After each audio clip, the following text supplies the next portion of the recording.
cool things about living down here in South Carolina, this area of the South, is they do a lot of swap meets. So, and I need to get rid of some stuff and generate some room so I get some elbow room and work on some projects, because this garage was not built to work alongside, and I got way too much crap. So, like, I got all kinds of nuts and bolts and stuff, and toolboxes on the other side. And this is what it looks like on the side beside my cars. So if you ever tried, especially this New Yorker, this thing is, she's a thick girl. So that's how much room I got to work alongside of this thing. No bueno. So I'm going to be building an addition onto this garage, and then I'm also going to change how this is. On my other garage I built in Michigan, I had a single door that went in the center, and I always kind of poo-pooed that because it was a pain in the butt when you needed to get like one car on the other side and one on the other. But the thing is, if you don't need the two cars or the garage space for the two cars, you can pull a car right up in the center, and then you got just all kinds of room in the center. So this is eventually going to be like my body work room, and I'll probably get just one of those short car lift, one of the ones that you drive over, so you can just kind of raise the car up just a little bit. Yeah, so a lot of changes I need to make in this place. The other thing is, I like to go to swap meets and sell and buy and stuff, and it's always a super hard choice on what do you bring. It's kind of hard, especially when you have all kinds of brands. When I go to Mopar Nats and stuff like that, I don't really sell at Mopar Nats, but I used to sell at Mopars at Red Barns a lot. The Mopar stuff, it's like no brainer. Okay, you bring Mopar stuff. So you go to a more generic swap meet, and okay, I'll bring Chevy stuff. But one of the things that really surprised me is I have a lot of books, like repair manuals and stuff, and I brought that to Union City Dragway a couple of weekends ago, and man, like my open packages of gaskets from like engine projects and stuff where I had like leftover head gaskets, man, those things sold like crazy. I sold those things in like 20 minutes. And then the books, the repair manuals, those went really fast too. So it was kind of interesting to see. I had never considered that kind of stuff before, and I was just like, hey, I gotta generate space. So whatever, I'll put whatever in there and just kind of see what sells. So, kind of the same thing this weekend too.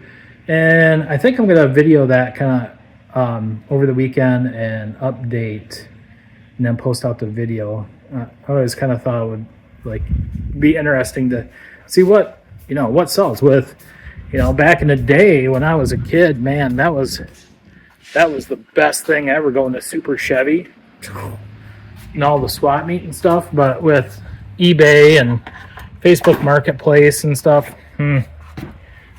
swap meets have kind of died down. But another one I'm gonna give a little whirl is some more gaskets, like miscellaneous gaskets. You never know what somebody needs, and if I can sell them a gasket for $1 or 50 cents, and they don't have to spend $70 on a full gasket kit, yeah, why wouldn't somebody want to do something like that? Oh, there's that goes. So we'll give it a shot, see what happens.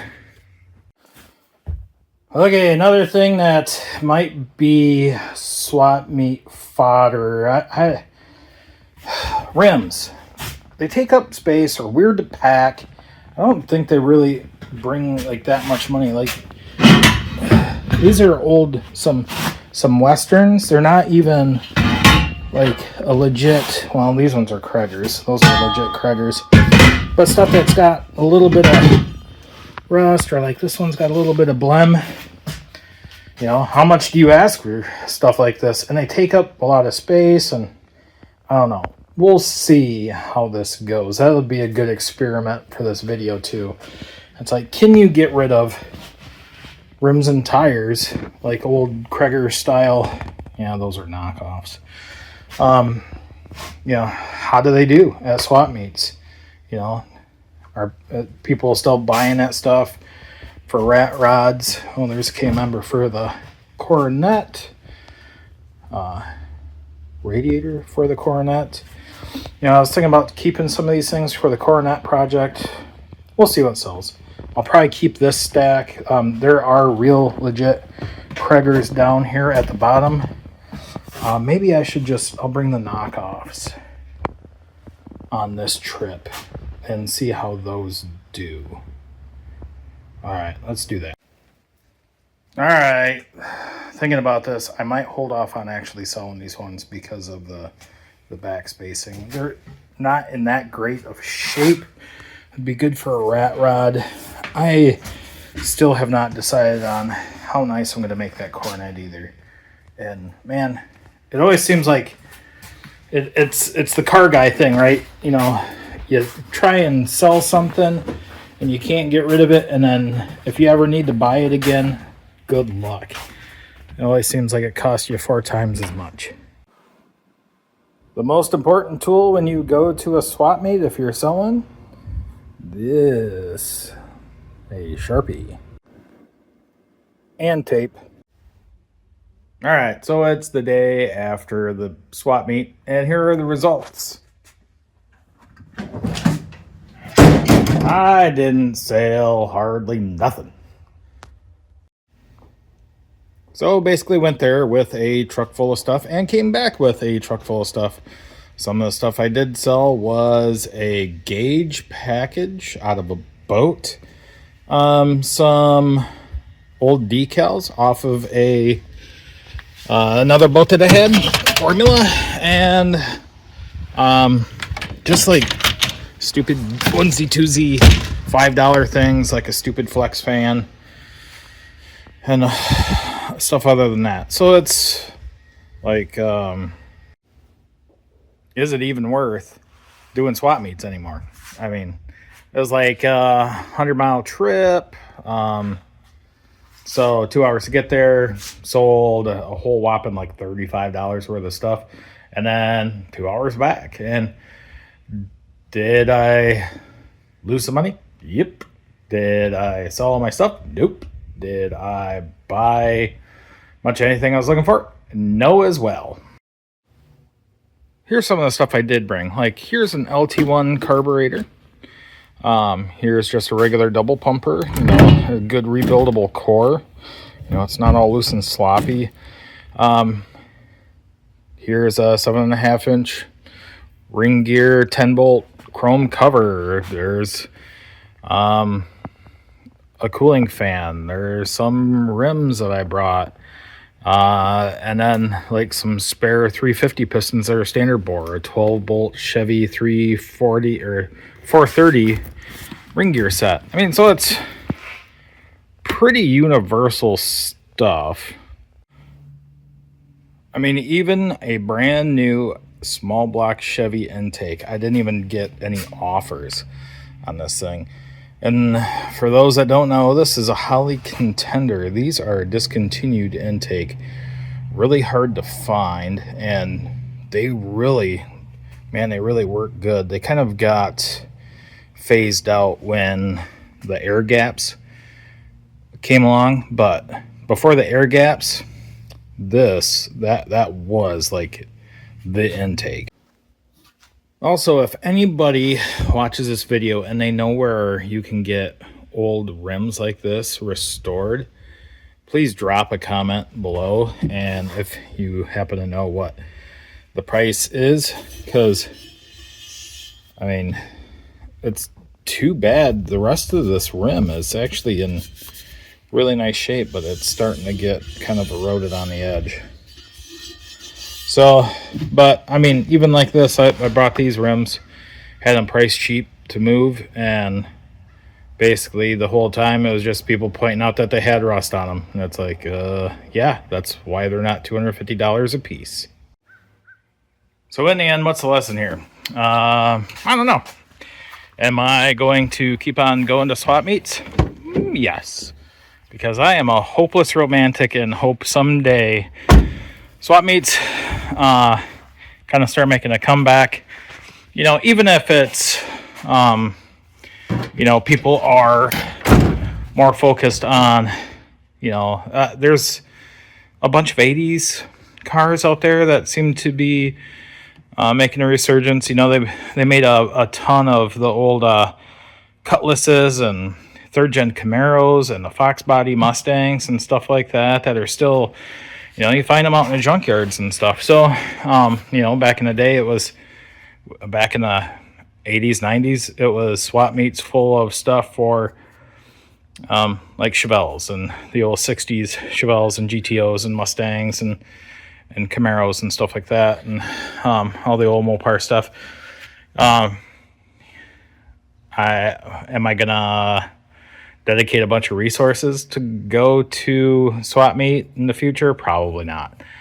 I've thought about buying a small enclosed trailer just for swap meet, so that way I'm not unloading, loading, kind of save time there. But I don't think I'm going to do that.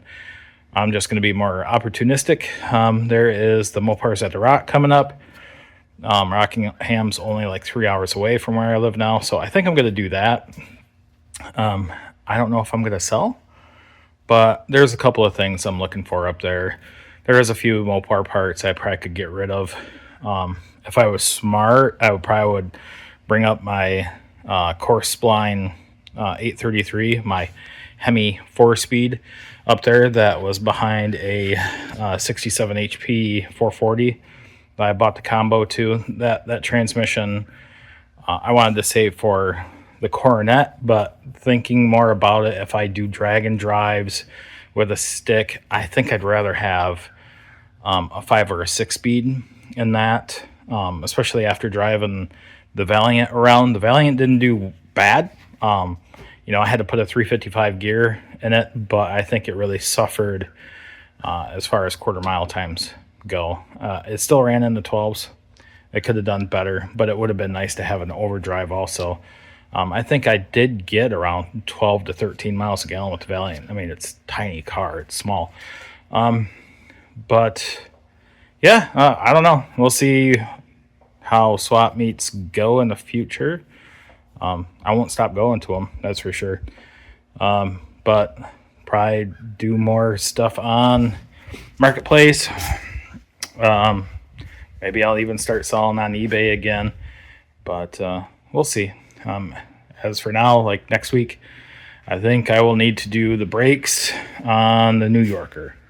So there'll be a video coming up on that, because maybe I'll take the New Yorker to the Rock.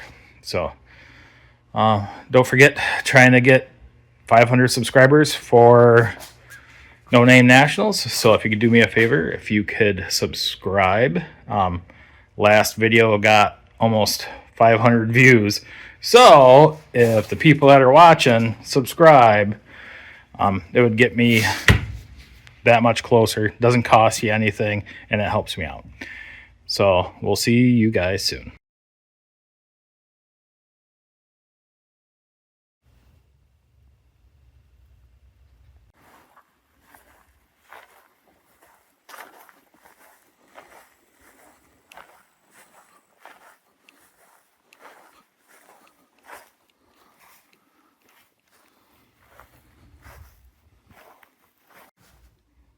So this is my great grandpa's International Scout. He bought this thing brand new, and then my dad bought it when he passed away, so he got it from the estate, and it's always been in our family. It was originally a 4-cylinder 3-speed. It's gone through a couple of V8 engine swaps now, but man, this thing still is driving good. Done a couple of upgrades to it. It's got a little bit of a lift. Yeah, we did put a 304 in it at one point, and I ended up putting a 345 in it most recently. So that's where it stands now, 345. It's got a set of headers on it. It's got some decent exhaust that was done by Exhaust Specialties in Muskegon, Michigan. But I try and drive it as much as I can and just enjoy it, keep it in the family. It's actually had 5 generations that have driven this thing. My great grandpa, who bought it brand new, my grandpa, my dad drove it for a while in the 80s and 90s. I drove it in the 90s, and then my dad gave it to me, and then most recently my 16-year-old son, well 17 now, Alan, has driven it. So yeah, 5 generations. And I actually will be doing a video on this coming up in the next couple of weeks because it's got a leaky wheel seal, axle seal, the inner axle seal. It's Dana 44. The outer one, I've replaced the wheel bearings, and it was still leaking a little bit, so I need to do the inner. So there'll be a video coming on this one more in the future as well.